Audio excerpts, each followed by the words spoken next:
समझ रहे हो?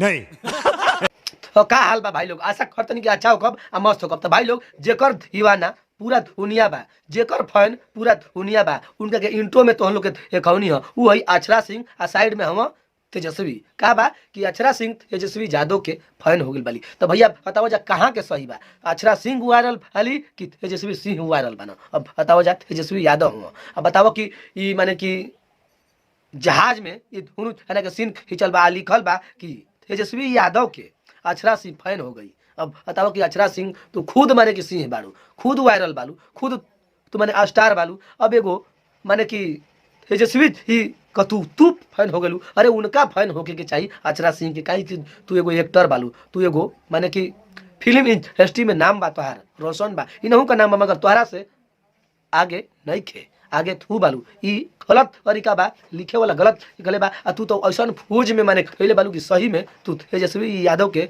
तू फैन हो गई बालू। मगर तू फैन तुहरा के उनका से होके के चाहिए कि माने कि ऊ फैन होकर तुहरा के देख के, मगर तू तेजस्वी के देख के फैन मत होकर। काहे कि तू सबसे सुपर स्टार हीरोइन बाड़ू। तेजस्वी यादव बना का बना, मान लो कि लालू यादव के बेटा बना और का बना, का स्टार बना, कुछ नहीं कहा। तो अक्षरा सिंह स्टार है, स्टार अब रही।